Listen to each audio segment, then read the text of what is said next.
मेरा ये मानना रहा है कि अगर आपके दोस्त आपके साथ हैं तो आप इस दुनिया में सबसे ज़्यादा धनवान हैं। हेलो हाय, मेरा नाम पंकज जीना है और पंकज जीना पॉडकास्ट का एक और हिस्सा लेकर के हम आपके सामने मौजूद हैं। तो कैसा रहा आज का दिन आपका? ज़िंदगी में सब ठीक ठाक है ना? यहाँ भी सब कुछ ठीक ठाक है। तो गर्मी कुछ ज़्यादा बढ़ी हुई है अपने शहर में। बारिशें आने का संकेत तो दे रही हैं, लेकिन अब तक बारिशों का आना हुआ नहीं। तो अभी क्या है कि थोड़ा गर्मी थोड़ा ठंड दोनों का मिला जुला जो मिश्रण है वो शहर में देखने को मिल रहा है, और कई बार तो उमस ज़्यादा हो जा रही है। तो इसीलिए शहर बादलों की आस में है कि कभी तो बादल बरसेंगे और बारिशें होंगी तो सब कुछ खुशनुमा हो जाएगा। खैर, आज हम बात करने वाले हैं दोस्तों के बारे में। आज का जो पॉडकास्ट है वो भी एक दोस्त के बारे में है। कल आपके कुछ कमेंट्स आए थे जिसमें आपने अपनी यादों को बताया था। मैंने वो कमेंट्स पढ़े और बड़ी खुशी हुई मुझे कि आप इतने प्यार से, इतने गौर से इन पॉडकास्ट को सुनते हैं, इन कहानियों को सुनते हैं।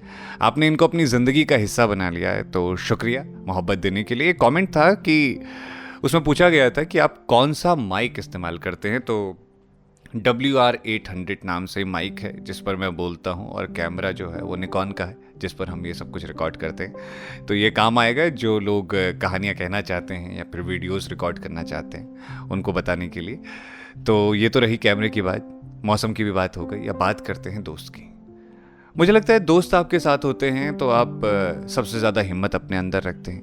आप दोस्तों के साथ हर उस बात को शेयर कर सकते हैं जो आप शायद हर किसी के साथ शेयर नहीं कर सकते। आज का जो पॉडकास्ट मैं आपको सुनाने जा रहा हूँ ना, वो मैं एक ऐसे दोस्त की कहानी आपको सुनाने जा रहा हूँ जो मेरी ज़िंदगी का सबसे अहम हिस्सा है। भले ही हमारी महीनों बात नहीं होती, एक दिन फ़ोन पर बात होती है और उसके बाद वो सारी कसर पूरी हो जाती है। हम ठीक से बात नहीं करते एक दूसरे से, क्योंकि सच्चे दोस्त मेरे हिसाब से वही हैं जो एक दूसरे को फॉर्मल तरीके से नहीं मिलते बल्कि दोस्त होकर के मिलते हैं। छोटा सा फ़र्क है, जहाँ पर आप किसी अजनबी से मिलते हैं तो बड़े कायदे से, सलीके से मिलते हैं, लेकिन दोस्तों से मिलते हैं तो उन सारी सीमाओं को हटा करके मिलते हैं। तो आज की कहानी यूडी भाई के ऊपर है। यूडी भाई और मेरा याराना बहुत पुराना है। ये समझ लीजिए कि बचपन से लेकर आज तक हम बहुत अच्छे दोस्त हैं और आने वाले वक्त में भी रहेंगे अगर सब कुछ ठीक ठाक रहा तो ऐसी दोस्ती के नाम ही आज की कहानी है। चलिए पेश करते हैं आज के पॉडकास्ट को, जिसका नाम है यूडी भाई। मैं यूडी भाई से फ़ोन पर लड़ाई कर रहा था। उसने बिना पूछे मेरा नंबर किसी पॉलिटिशियन को दे दिया था। जब से उसे ये पॉलिटिक्स का चस्का लगा था ना, वो लोगों की मदद के लिए हमेशा तैयार रहता था, लेकिन ये कुछ ज़्यादा हो गया था। मैं उससे लड़ाई कर रहा था और वो दूसरी तरफ से हंसे जा रहा था। कुछ देर बाद मैं नॉर्मल हुआ तो वो बोला, हो भाई यार, मुझे क्या पता था वो वार्ड मेंबर के चुनाव के लिए तुझसे प्रचार करने को कहेगा। एक हंसी उसकी बहुत देर तक फोन के दूसरी तरफ गूंजती रही। हमारे बीच आज भी छोटी छोटी बातों को लेकर लड़ाई होना आम बात है। बचपन से लेकर इंजीनियरिंग तक साथ पढ़े हैं हम। जब वो पहली में आया था उन दिनों तो पता भी नहीं था कि अच्छी खासी दोस्ती होने वाली हमारी। वैसे वो मेरे मोहल्ले से ही था और मेरी रिश्तेदारी में आता था। रिश्ते में चचा लगता था वो मेरा, लेकिन हम कहाँ मानते थे ऐसे रिश्तों को। स्कूल में साथ में पढ़ते थे, वो मेरा हमउम्र था, तो उसको लेकर भाई वाली फीलिंग जिंदा रही हमेशा। वैसे भी लड़के तो भाई होते हैं ना, जितनी गहरी दोस्ती उतने तगड़े भाई। तो हम भाइयों की कहानी सेंट एंथनी से शुरू हुई। स्कूल के दिनों में किसी को चिढ़ाना हो या किसी से झगड़ना हो, हम दोनों लगभग साथ होते थे। हमारे घरों में वैसे तो ये माना जाता है कि घर के बड़े बेटे के नाम से माँ को बुलाया जाए। मेरे भाई का नाम कमल है, तो जब भी कोई माँ या बाबा के बारे में बात करता तो सब कहते कमल की मम्मी, कमल के पापा। यूडी की मम्मी मेरी माँ को पंकज की मम्मी कहकर बुलाती थी। माँ और उनकी दोस्ती भी बहुत तगड़ी थी। यूडी का बचपन आम पहाड़ी लड़कों से थोड़ा ज़्यादा मुश्किलों में बीता था। मुझे लगता है कि हम बहुत खुशकिस्मत हैं जो हमारे हिस्से माँ बाप का प्यार आया है। यूडी भाई की किस्मत इतनी अच्छी नहीं थी। जब उसका पहला जन्मदिन आया था, उस दिन उसके पापा ने इस दुनिया को अलविदा कह दिया था। मुझे माँ ने बताया था कि यूडी की मम्मी उस वक्त बहुत कम उम्र की थी। दूसरा कोई होता तो शायद हार जाता, लेकिन उन्होंने यूडी को लेकर एक हिम्मत बांध ली। उसका नाम उदय था, हम यूडी बुलाते थे उसे। और मुझे लगता है ना, वो उदय होने के लिए ही जन्मा था। 500 रुपये से भी कम महीने की दिहाड़ी में उदय की मम्मी ने सैमी अंकल के घर पर काम करना शुरू किया। खाना बनाने से लेकर साफ सफाई के काम सारे उन्होंने अपने जिम्मे ले लिए थे। आसान नहीं होता यार इतना त्याग कर लेना। उदय को लेकर उम्मीद उन्होंने कभी नहीं छोड़ी। वो सोचती थी बस मेरा सहारा मेरा बच्चा है और मैं इसके लिए किस्मत से भी लड़ जाऊंगी। एक फिल्म देखी थी हाल ही में मैंने, उसमें एक डायलॉग था कि दुनिया की सबसे ताकतवर योद्धा होती है माँ।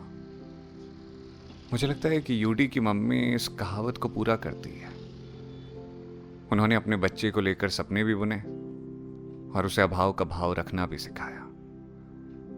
कभी कभी जब पापा लोगों का जिक्र स्कूल में होता था, उसकी आंखें उदास हो जाया करती थी उस वक्त। मुझे तब कोई फर्क नहीं पड़ता था, लेकिन अब बहुत ज्यादा फर्क पड़ता है। ऐसा लगता है कि काश हम उसको अच्छा महसूस करवा पाते। बचपन कहाँ कद्र करता है यार इन सब चीजों की। कितनी बार तो न जाने उससे लड़ाई करते हुए हमने उसको उसके पिता के ना होने का ताना दिया होगा, उसको पीटा होगा, उसके हाथों की पिटाई खाई होगी। कुल मिलाकर जिंदगी की समझ जब तक आना शुरू कर रही थी, यूडी भाई और मैं बहुत बार झगड़े लड़े और एक दूसरे के दोस्त बने रहे। पढ़ाई में वो और मैं दोनों ही औसत थे, लेकिन एक चीज में वो बहुत आगे था। वो चीज थी स्मार्टनेस। पता नहीं क्यों हम सब में सबसे अलग और सबसे खूबसूरत दिखने वाला चेहरा उसका ही था। वक्त के साथ उसके चेहरे की मासूमियत और दिल की मासूमियत हमेशा बरकरार रही। वो आज भी वैसा ही है, बस थोड़ा ज्यादा समझदार हो गया है। एक जमाने में उसने, मैंने और मेरे कुछ दोस्तों ने मोहल्ले के लोगों की नाक में दम करके रखा था। हमसे परेशान होकर पिगलू अंकल ने तो हमें पढ़ाना तक बंद कर दिया था। एक बार की बात है, यूटी और मैं कॉलेज की तरफ जा रहे थे, तो कॉलेज की ड्रेस तब नई नई मिली हुई थी। हम दोनों बहुत प्यारे और अच्छे लग रहे थे। अचानक किसी ने पीछे से आवाज देना शुरू कर दिया। हमने मुड़कर देखा तो एक लड़की थी।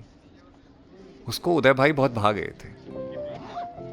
यूडी ने जब ये पता किया कि वो लड़की उसे आवाज दे रही थी, तो वो ऐसा शर्मा कर भागा कि सीधे कॉलेज जाकर रुका। मैंने किस्से सुने थे पहले कि देवानंद साहब को बहुत सी लड़कियां मोहब्बत किया करती थी, लेकिन हमारे ग्रुप का देवानंद यूडी भाई था।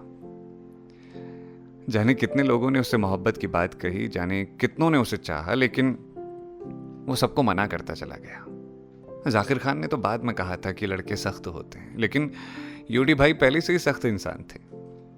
उसकी एक आदत थी, वो कभी टाइम पर बताई हुई जगह पर नहीं पहुंचता था, लेकिन कोई दूसरा अगर देरी करते तो वो आसमान सर पर उठा लेता था।